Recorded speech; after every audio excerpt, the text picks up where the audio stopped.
And then the other factor here in terms of the AI era in which we are stepping into is the potential for AI generated people to say things they didn't actually say, or for events, through this whole deep fake thing, to suggest that, certain realities exist when in fact they do not. In recent years, the term conspiracy theory has taken on a whole new significance. It's becoming more and more clear that organized attempts are at work to manipulate us while the so-called global elites carry out their schemes to hold on to power. They easily brush it off as a conspiracy theory if someone questions their story. But how much of the reality is it different from what we have been taught to believe? With hundreds of millions of dollars going into intricate misinformation, it's getting harder and harder to tell the truth from pure manipulation. In latest interview with Peak Prosperity, renowned investigative journalist and author Whitney Webb addresses these issues. She alerts us to a threat that may bring us back to a situation similar to that of the Middle Ages, not because of technology or civilization, but rather because of an unsettling concentration of power in the hands of a small number of people. Whitney claims that although this consolidation of power has always been the intention, their plans were thrown off when the internet was developed. The environment is shifting. Even if the internet has given critical thinkers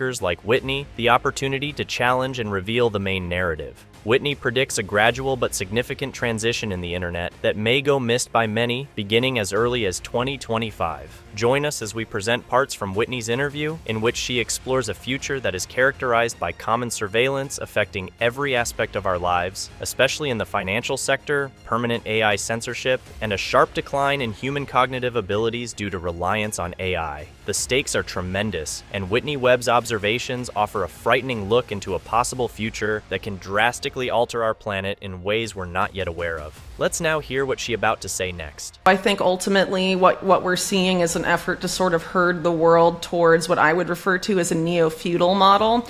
So sort of going back to the same concentration of power that existed in the feudal era, or the dark ages of Europe, as it were, where you sort of have kings and you have sort of their enforcer class, and then you have a large serf underclass, and that the goal is to have basically those strata, the differences between them, enforced by technology. And I think a key component of that is the efforts to control the flow of information, because in that era, right, the church dominated the flow of information and knowledge, and a lot of this was later, spread around and distributed to the serf class through the printing press and things like that, and now in modern iterations, the internet. And in order to bring things back to the neo-feudal era, the powers that be have to take complete control of the internet and the flow of information, and I think that's why we're seeing this increased push of censorization, and also to have, AI, generative AI that they produce end up producing the lion's share of the content online.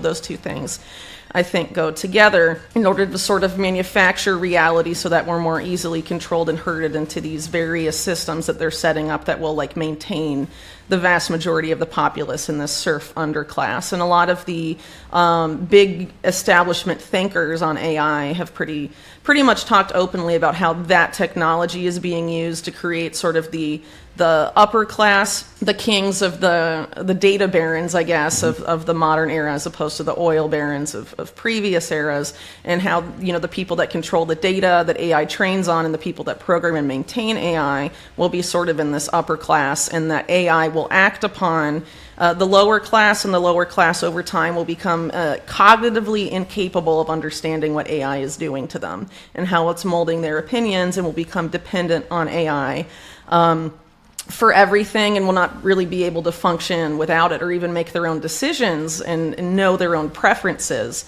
without it. And this was laid out by people like former Google CEO Eric Schmidt, Henry Kissinger, figures of that variety, openly talking about how this is where this technology is taking us. Yeah, so I think information is absolutely crucial to developing this neo-feudal model, precisely because if they can manipulate how humans perceive reality, they can fundamentally shape human behavior. And I think that's really the ultimate goal of this. And I think, during the COVID era, for example, that was a big boon for them in terms of the lockdowns and all of that, because people weren't interacting so much with the real world. They were instead interacting with the online world chiefly, which they can manipulate more effectively and essentially create realities that don't necessarily exist.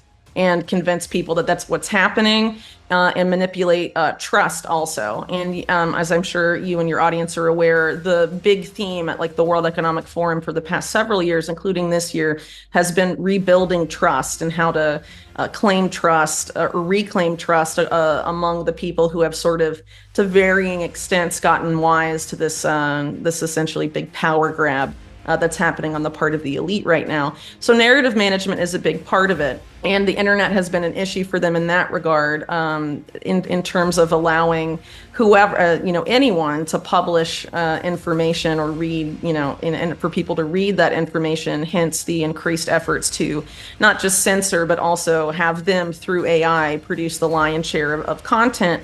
And I think it's been said now that ChatGPT and generative AI like it is going to be responsible for like 90% of content online by 2025, which is, a year from now. According to a 2023 research by the Europol Innovation Lab, artificial intelligence will help create over 90% of the information on the internet by 2025. Considered a reliable source of information, this lab supports innovation in the European law enforcement sector, but as Whitney Webb has pointed out, the goal extends beyond just giving AI command over the internet. Currently promoted as an unbiased source that improves people's lives, the truth is far more pernicious. Whitney claims that the possibility of people becoming mindless zombies who only consume data that is controlled by artificial intelligence outweighs the possibility of an easier existence. When the majority of material on the internet is produced by AI, censorship becomes really simple. Divergent viewpoints run the risk of immediate censorship, monitoring, and intimidation, resulting in a setting where opposing viewpoints are silenced. Yet, Whitney insists that this is just a glimpse of what lies ahead. The ultimate objective is to subjugate humanity in its whole and concentrate all power in the hands of a small number of people. Come explore the deeper meanings of this approaching reality as we go back and explore Whitney's interview. And then the other factor here in terms of the AI era in which we are stepping into is the potential for AI-generated people to say things they didn't actually say, or for events, through this whole deep fake thing, to suggest that, certain realities exist when in fact they do not, which is, a whole different layer to all of this, for sure. Yeah. And I'm sure is going to be very heavily weaponized, which is again why I think it's important for people to engage just as much in offline discourse as online discourse, just because if you are purely online and they are taking increased control of the virtual world, you're going to increasingly receive data and information that they are manipulating for their purposes. And I think right now we're seeing more of that than we truly ever have. Being offline and engaging with people and seeing how things really are outside of the online world, I think is more important than it's ever been. They have very individualized profiles on people that in part have been produced by AI and some of these big data mining firms that work for intelligence agencies like Puppeteer.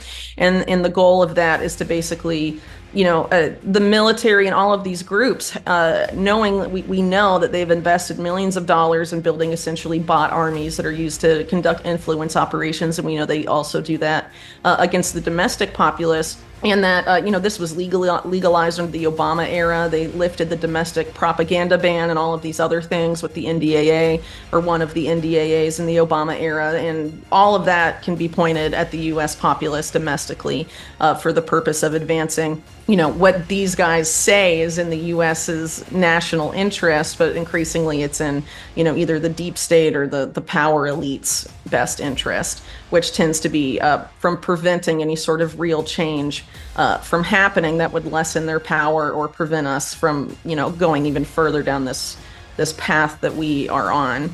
So, I definitely think it's, open season for psyops in a way it never has been. And, what I worry too, in this particular sphere is that there's an increased effort because of their efforts to regain trust. What they're seeking to do is sort of to co-opt or use or lend people that don't deserve it anti-establishment clout so that they can essentially act like they're going to deliver the change that people want. But they'll be delivering the same policies that their political bases are against, whether that's digital ID or programmable surveillable money or things of that nature, while claiming that they're against those things. As an example, with like central bank digital currencies, there's also a dual effort by commercial banks to issue commercial bank digital currencies, which are also CBDCs under the names of deposit tokens or bank issued stable coins. And so, maybe figures like Trump and Ron DeSantis and some of these other figures have, said, if we're elected or in power, there will be no central bank digital currency. But are they against, JP Morgan issuing, deposit tokens or stable coins that are just as programmable and surveillable as what, the central bank could issue? And is that really any better for prosperity and liberty of Americans? Is it better to be surveilled by Wall Street and have them program your money than it is to have the Fed? Quite frankly not, especially when you consider that people like Jamie Dimon, for example, have come out on record saying they think private property should be seized in order to meet, UN climate goals and things of that nature. It's really ultimately the same thing at the end of the day. And so I think we're going to see, various efforts to try and herd people into the same system. But in order to have that happen, they have to convince people that the initiatives they're supporting are actually against this control grid. Whitney Webb discusses critical concerns in the era of artificial intelligence, focusing on two major issues. Firstly, she underscores the growing manipulation of information in the virtual world, expressing the importance of balancing online interactions with offline discourse to avoid exposure to potentially manipulated data. Secondly, Webb explores the concerning rise of artificial intelligence, particularly deepfake technology, which carries the potential to propagate false information and warp reality. She additionally draws attention to the development of customized profiles by AI and large data mining companies, many of which are affiliated with intelligence services, and the consequences for domestic influence operations. Webb connects this to the relaxation of the prohibition on domestic propaganda during the Obama administration and voiced concerns about the application of such strategies against the American people. She also cautions against attempts to gain credibility by appropriating anti-establishment personalities, pointing out that campaigns supposedly opposing specific policies might really carry out the same actions under other names. She points to, for example, the simultaneous efforts made by commercial banks to produce virtual currencies that have surveillance powers like to those of central banks. In conclusion, Whitney Webb stresses the need for awareness in the face of efforts to sway narratives through co-optation, the proliferation of AI-generated material, and information manipulation. Her message focuses on the value of critical thinking, offline participation, and skepticism about projects that would not radically alter current control grids. Until next time, happy investing.